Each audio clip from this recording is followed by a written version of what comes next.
Vishnu sir ಸಮಾಧಿ ಒಟ್ಟಿಗೆ ಏನು ನಡೀತೋ ನಡಿಬಾರ್ದಿತ್ತು ಅನ್ನೋದಕ್ಕಿಂತ ಹೆಚ್ಚಾಗಿ ಒಂದೊಂದು ಅರ್ಥ ಭಾಳ ಚೆನ್ನಾಗಿ ಮಾಡ್ಕೋಬೋದು ಇಲ್ಲಿ. ಏನಂದ್ರೆ ಒಬ್ಬೊಬ್ಬರಿಗೆ ಒಂದೊಂದಿಲ್ಲಿ ನಮ್ಮದೇ ರಾಜ್ಯ, ನಮ್ಮದೇ ಊರು, ನಮ್ಮದೇ ಕಲಾವಿದರು. ಸೊ ಹೀಗಿರಬೇಕಾದ್ರೆ ನಾನೆಲ್ಲ ಅಭಿಮಾನಿಗಳಲ್ಲಿ ಕೇಳ್ಕೊಳ್ಳೋದು ಒಂದೇನೆ, ಇನ್ನು ನಾವು ಓಡಾಡಿದ್ದಾಯ್ತು, ನೀವುಗಳು ಓಡಾಡಿದ್ದಾಯ್ತು, ಎಲ್ಲರಲ್ಲೂ ಮನವಿ ಮಾಡ್ಕೊಂಡಿದ್ದಾಯ್ತು, ದಯವಿಟ್ಟು ಇದನ್ನು ಮಾಡಿಕೊಡಿ, ಸ್ವಲ್ಪ ನೋಡಿ. ಯಾಕಂದ್ರೆ ಒಂದು ಅಳಿಲ್ ಶಕ್ತಿ ಬೇಕಾಗಿತ್ತು ಇದನ್ನು, ಈ ಸಮಾಧಿನ ಉಳಿಸ್ಕೊಳ್ಳೋದಕ್ಕೆ. ಯಾರಿಗೆ ಅಧಿಕಾರದಲ್ಲಿದ್ದು ಯಾರಿಗೆ ಆ ಶಕ್ತಿ ಇತ್ತು ಅವ್ರ ಬಗ್ಗೆ ಹೇಳ್ತಾ ಇದ್ದೀನಿ.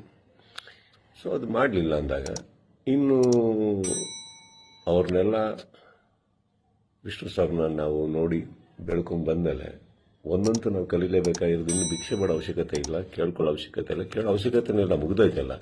ಮಾಡಾಗಿದೆ, ಮಾಡಬೇಕು ಅಂತ ಇದ್ದಿದ್ರೆ ಇಷ್ಟೊತ್ತಿಗೆ ಮಾಡಿರೋರು. ಮಾಡಿಲ್ಲ ಅಂದಮೇಲೆ ಎಲ್ಲರೂ ಒಂದು ಅರ್ಥ ಮಾಡ್ಕೊಳ್ಳಿ, ಯಾರು ಏನು ಹೇಗೆ ಎತ್ತಿಟ್ರು ಇದು ನಾವೇ ಅಂತ ತೋರಿಸ್ಕೊಟ್ಟಾಗಿದೆ. ಇನ್ನಿದರಲ್ಲಿ ನೀವು ಅರ್ಥ ಮಾಡ್ಕೊಳ್ಳೋಕೆ ಎಷ್ಟಿದೆ ಅರ್ಥ ಮಾಡ್ಕೊಂಡ್ಬಿಟ್ಟು ಇನ್ನು ನಾವೇನು ಮಾಡಬೇಕು ಅಂತ ನೋಡೋಣ.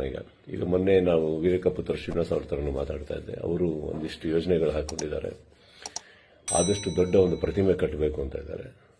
ಅದನ್ನು ಮಾಡೋಣ, ಬೆಟರ್ ಅಲ್ಲ? ಅದನ್ನು ಮಾಡೋಕ್ಕೆ ನನ್ನ ಸಂಪೂರ್ಣ ನಾನೇನು ಮಾಡಬೇಕು ಖಂಡಿತ ನನ್ನ ಕಡೆಯಿಂದ ನಾನು ಮಾಡೇ ಮಾಡ್ತೀನಿ. ಎಲ್ಲರಿಗೂ ಒಂದು ನೋವಾಗಿದೆ ಅನ್ನೋದು ಒಂದು ಗೊತ್ತು. ರಾತ್ರಿ ಅದು ನಡೆದಾಗ ಹೇಳಿತನವೂ ಹೌದು, ಮಾಡಿದವ್ರದ್ದು ಬಿಡಿ. ಆ್ಯಂಡ್